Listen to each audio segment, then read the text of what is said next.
अच्छा जी, इस video lecture में हम डिस्कशन करेंगे डेप्रिसिएशन की, और डेप्रिसिएशन की अकाउंटिंग कैसे करनी है इसको डिस्कस करेंगे। बड़े बेसिक लेवल पर डिस्कशन करेंगे ताकि आप सब डेप्रिसिएशन को अच्छे से समझ लें। देखें, हमें अब ये मालूम है कि हमारे पास जो एसेट्स होते हैं उसकी दो टाइप्स होती हैं, एक नॉन करंट एसेट्स और एक करंट एसेट्स। अच्छा, जब हम डेप्रिसिएशन की बात करते हैं तो हम नॉन करंट एसेट्स की बात कर रहे हैं, हम नॉन करंट एसेट्स की डिस्कशन कर रहे हैं।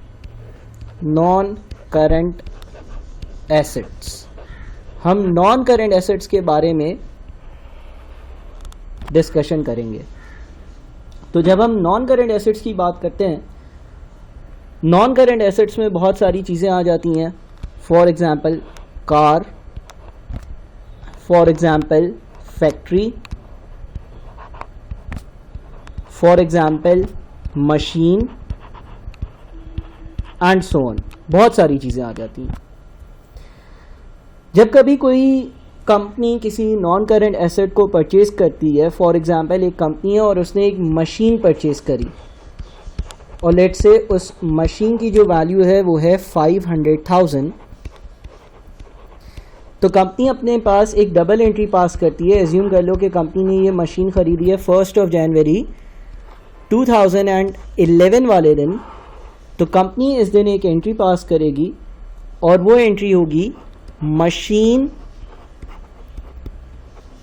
डेबिट 500,000, बिकॉज ये एक एसेट है और कंपनी में एसेट आया है, एसेट इंक्रीज होगा तो डेबिट होगा, मशीन डेबिट 500,000, और bank account credit 500,000।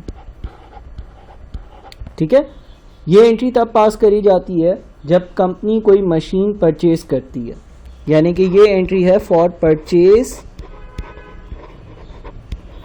Of machine. अच्छा, अब जाहिर सी बात है कि अब हम जब कोई मशीन ख़रीदेंगे तो उसकी एक स्पेसिफिक लाइफ होगी, एक ज़िंदगी होगी,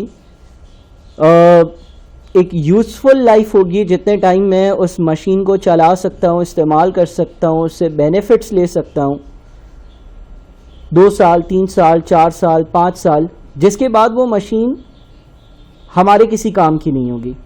बिकॉज अब हम कोई मशीन परचेज कर चलाएंगे तो उसका वेयर एंड टेयर होगा, टूट फूट होगी, वो पुरानी होगी, और एक वक्त ऐसा आएगा कि वो हम शायद बिल्कुल ही स्क्रैप के दामों बेच दें, दूसरी मशीन ख़रीद लें, वो मशीन हमारे किसी काम की ना हो।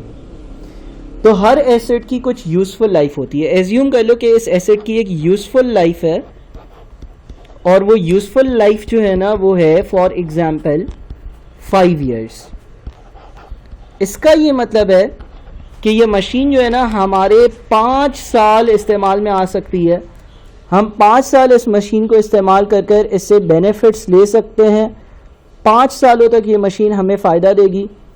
अगर हमने ये मशीन 1 जनवरी 2011 में ख़रीदी है तो 2011, 2012, 2013, 2014 और 2015 ये 5 साल ये मशीन चलेगी, हम इस्तेमाल करेंगे, हम इससे फ़ायदा लेंगे, हम इससे बेनिफिट लेंगे, यह हमारे बिज़नेस में हमारे यूज़ में आएगी। हमारा किसी किस्म का बिज़नेस है उसमें हम इसको इस्तेमाल कर और अपनी प्रोडक्ट्स बनाएंगे, लेकिन उसके बाद ये मशीन हमारे लिए कोई वैल्यू नहीं रखेगी। ठीक है, तो जब ऐसा होता है तो हम हर साल मशीन की एक डेप्रिसिएशन कंप्यूट करते हैं। Now what is depreciation? Depreciation एक तरह से आप समझ लो कि मशीन से हम जितना बेनिफिट लेते रहते हैं ईयरली बेसिस पर, उसकी हम रिकॉर्डिंग करते रहते हैं। फॉर एग्ज़ाम्पल यहाँ पर लेट से एक सिंपल सी एग्ज़ाम्पल है डेप्रिसिएशन के बहुत सारे मेथड्स होते हैं, उसमें से पहला जो मेथड मैं डिस्कस कर इस एग्जांपल को आगे बढ़ाऊंगा वो है straight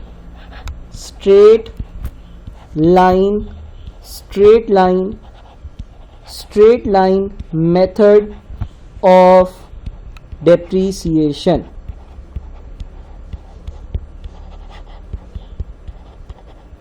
straight line method of depreciation. Straight line method of depreciation एक डेप्रिसिएशन का मेथड है, और इस मेथड में मैं एज्यूम करता हूं कि अगर मैं कोई भी चीज़ परचेज़ करूंगा, कोई फिक्स एसेट परचेज़ करूंगा, कोई नॉन करेंट एसेट परचेज़ करूंगा, तो उससे मुझे हर साल इक्वल बेनिफिट मिलेगा। इस मेथड के हिसाब से अगर मैं डेप्रिसिएशन कैलकुलेट करूंगा तो उसका तरीका होगा cost minus scrap value, cost minus scrap value divided by useful life. अच्छा, अब हमारी जो मैंने यहां पर एग्जांपल बनाई है ना, इसमें कोई स्क्रैप वैल्यू नहीं है, स्क्रैप वैल्यू 0 है। What is scrap value? Scrap value का मतलब ये है कि यार क्या एक्सपेक्ट करता हूं मैं कि 5 साल बाद जब इसको बेचने जाऊंगा तो मुझे कितना पैसा मिलेगा। 5 लाख की एक मशीन आज खरीदी है, 5 साल उसकी ज़िंदगी है, 5 साल बाद उसकी फिजिकल एग्जिस्टेंस तो होगी ना, वो शायद मेरे किसी काम की ना हो, लेकिन वो कहीं पे पड़ी हुई होगी, टूटी फूटी पुरानी हुई भी, उसको मैं बेचकर कुछ पैसे तो हासिल कर सकता हूँ। तो कुछ सवालों में ऐसा होगा कि ये बात मेंशन्ड होगी कि भाई एक मशीन है और उस मशीन की एक स्पेसिफिक स्क्रैप वैल्यू है। स्क्रैप वैल्यू का मतलब ये है कि वो मशीन जब हम बेचेंगे तो हमें कुछ पैसे मिल जाएंगे, लेकिन अभी हमारे पहली एग्जाम्पल में कोई स्क्रैप वैल्यू नहीं है। स्ट्रेट लाइन मेथड पर मैं डेप्रिसिएशन कैलकुलेट करूंगा तो मैं कॉस्ट इस मशीन की जो कि 5 लाख है माइनस स्क्रैप वैल्यू जो कि इस एग्जाम्पल में 0 है, उसको डिवाइड करूंगा यूजफुल लाइफ से जो कि इस एग्जाम्पल में 5 है, और हमारी जो एनुअल डेप्रिसिएशन बनेगी अगर इसको हम सॉल्व करते हैं तो 100,000 per annum. 100,000 per annum depreciation का मतलब ये है कि मेरे हिसाब किताब के मुताबिक हर साल इस मशीन की वैल्यू 1 लाख रुपए से, हर साल इस मशीन की वैल्यू 1 लाख रुपए से, हर साल इस मशीन की वैल्यू 1 लाख रुपए से कम होगी। ठीक है। फॉर एग्जाम्पल आपने 2011 में ये मशीन खरीदी, एग्रीड। 2011 में हमने ये मशीन खरीदी और इसकी कॉस्ट कितनी है? 2011 में हमने ये मशीन खरीदी और इसकी कॉस्ट जो है ना वो है 5 लाख। 2011 में मैंने ये मशीन खरीदी और इसकी कॉस्ट है 5 लाख। अब 2011 में मैंने इसको इस्तेमाल किया, इसको इस्तेमाल करा, पूरे साल इस्तेमाल करने की वजह से इसकी जो डेप्रिसिएशन अराइज हुई वो 1 लाख हुई। 1 लाख से इसकी वैल्यू कम हो गई और अब इसकी वैल्यू रह गई है 4 लाख। कब? साल के आखिर में। ठीक है। ये 5 लाख क्या है? कॉस्ट, जितने का इसको खरीदा था। ये 4 लाख क्या है? Net book value. क्या है? नेट बुक वैल्यू, यानी कि इसकी जो वैल्यू रह गई है इसको हम शॉर्ट में NBV भी कहते हैं, नेट बुक वैल्यू। 2012 में क्या होगा? 2012 में हम जब इस मशीन के बारे में हिसाब किताब करेंगे तो हमारा जो हिसाब किताब बनेगा वो इस तरह से बनेगा कि हम ये बोलेंगे कि यार इस मशीन की जो कॉस्ट थी, यानी कि ये जो मशीन है हमने ख़रीदी थी 5 लाख की, हमने 5 लाख की ख़रीदी थी ना ये मशीन, और इसको हमने 2011 2012 2 साल चलाएं, दोनों साल के 1-1 लाख के हिसाब से टोटल डेप्रिसिएशन कितनी हुई दोनों सालों की? 2 लाख। और मैं ये कहूँगा अब इसकी वैल्यू रह गई है 3 लाख।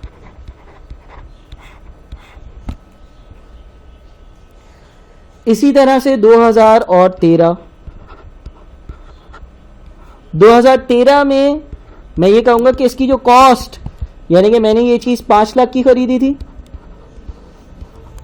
फिर मैंने 2011 2012 2013 3 साल इस मशीन को चलाया तो 1 लाख 1 लाख 1 लाख कर 3 लाख रुपए से इस मशीन की वैल्यू कम हुई।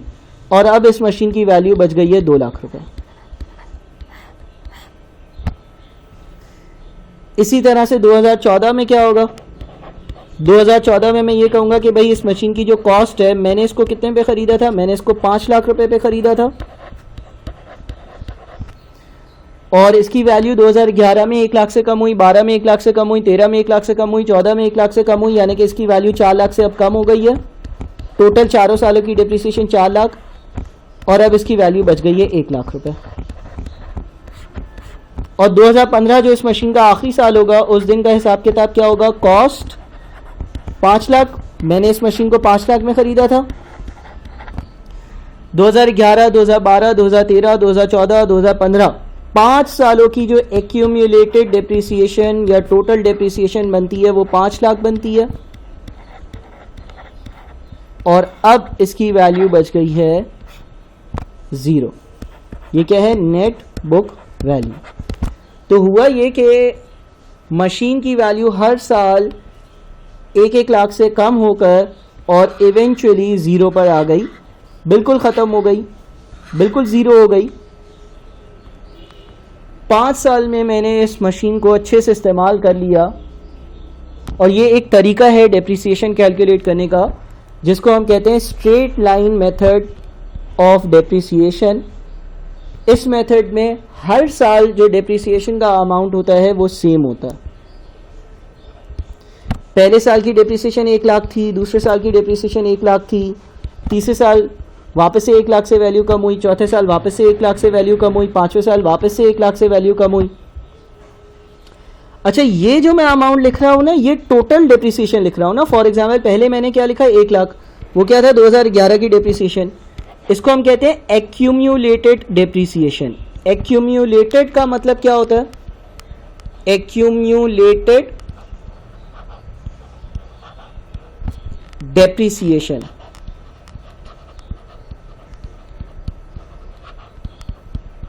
एक्यूम्युलेटेड के वर्ड का मतलब होता है टोटल। तो ये क्या था? ये दूसरे साल की एक्यूम्युलेटेड डिप्रिसिएशन थी। एक्यूम्युलेटेड डिप्रिसिएशन का मतलब ये है कि पिछले साल की 1 लाख प्लस इस साल की 1 लाख, टोटल 2 लाख। इसी तरह से उसके आगे क्या है? उसके आगे वापस से एक्यूम्युलेटेड डिप्रिसिएशन है।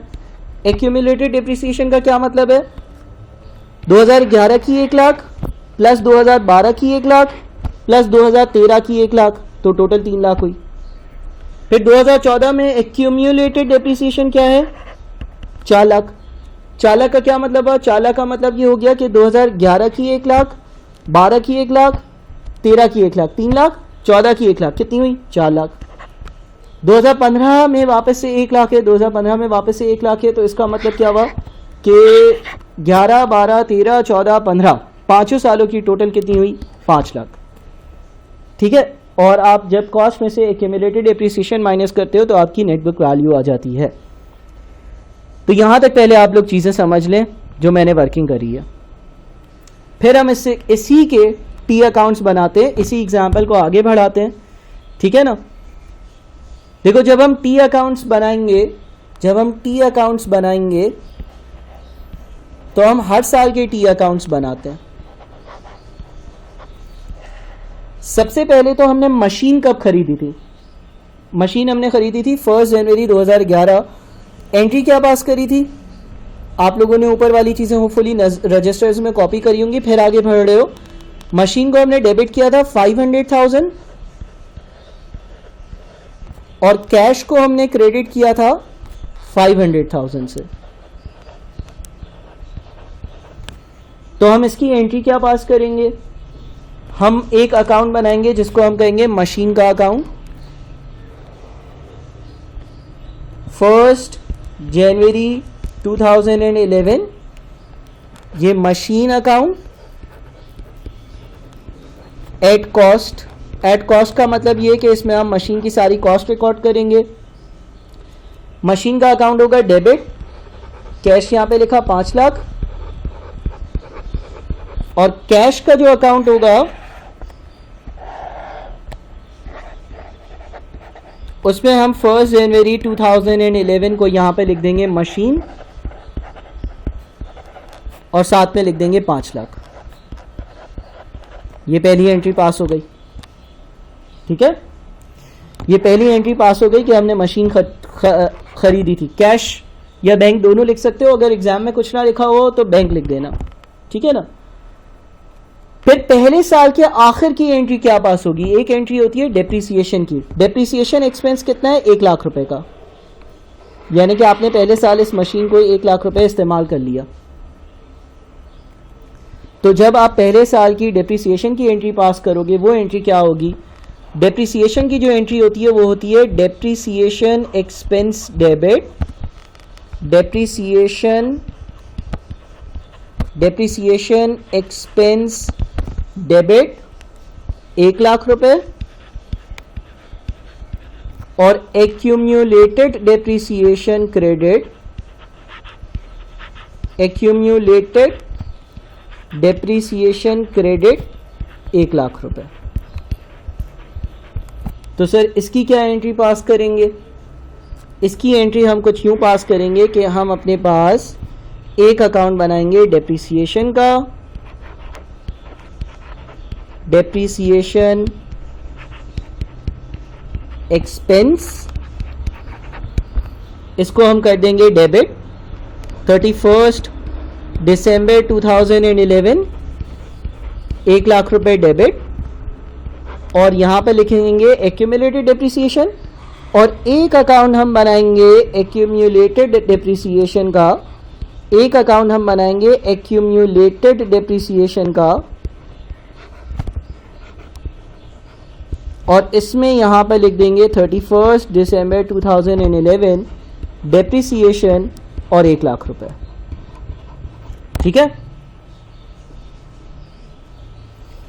अच्छा, अब सारे अकाउंट्स को हम क्लोज कर देते हैं 2011 में। तो यहां डबल लाइंस बनाई, यहां डबल लाइंस बनाई, ये 5 लाख आ गया, यही अमाउंट हमने यहां पर लिख दिया 5 लाख। यहां पर हमने 31 दिसंबर लिखा, बैलेंस कैरी डाउन 5 लाख, और यहां पर बैलेंस ब्रॉट डाउन 1 जनवरी 2012, बैलेंस ब्रॉट डाउन 5 लाख, ठीक है। यानी कि अगले साल के पहले दिन भी मैं ये कहूंगा कि मेरे पास 5 लाख की मशीन पड़ी हुई है। उसके बाद इसी तरह से कैश का अकाउंट चलो हम नहीं बनाते हैं, इसी तरह से डेप्रिसिएशन का अकाउंट बनता है। अच्छा, डेप्रिसिएशन का याद रहे कि जो भी अमाउंट होता है ना वो प्रॉफिट एंड लॉस अकाउंट में चला जाता है। जब हम आगे वाले चैप्टर्स में प्रॉफिट एंड लॉस अकाउंट बनाना सीखेंगे तो हम ये देखेंगे कि भाई ये अमाउंट जो है इसका क्या काम होता है, लेकिन यहाँ पर हमेशा P&L लिखोगे, प्रॉफिट एंड लॉस अकाउंट लिखोगे, 1 लाख लिखोगे 31 दिसंबर, और इसका कोई ब्रॉड डाउन कैरी डाउन नहीं होगा डेप्रिसिएशन एक्सपेंस के अकाउंट का। इसकी जो डबल एंट्री पास होती है ये हमें बाद में देखनी है आने वाले चैप्टर्स में, वो होती है P&L या profit and loss account debit 1 lakh रुपए, और डेप्रिसिएशन एक्सपेंस क्रेडिट 1 लाख रुपए।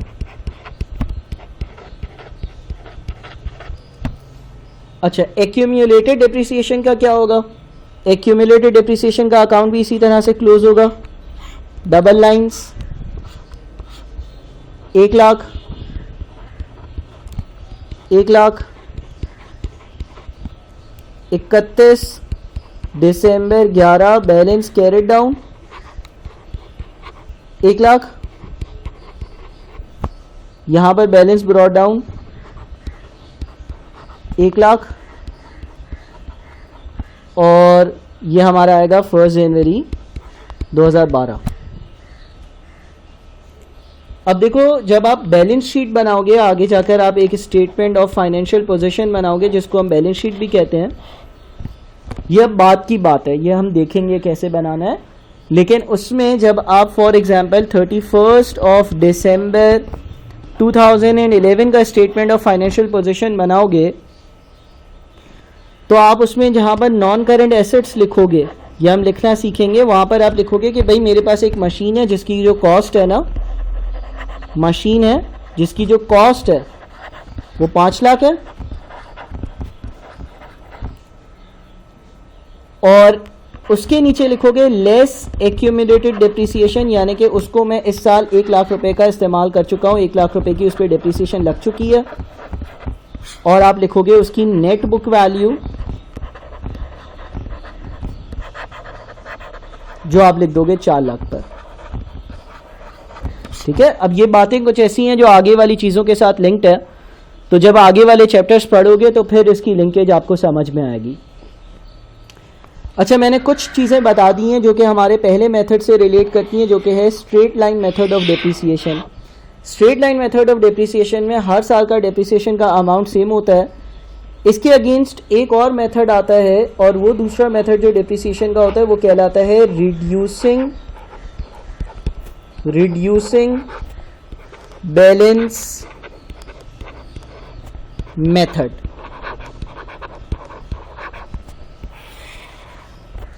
ठीक है, तो अब हम इस सेकेंड मेथड को डिस्कस करते हैं। इनफैक्ट पार्ट 2 में डिस्कस कर लेते हैं second method, reducing balance method को।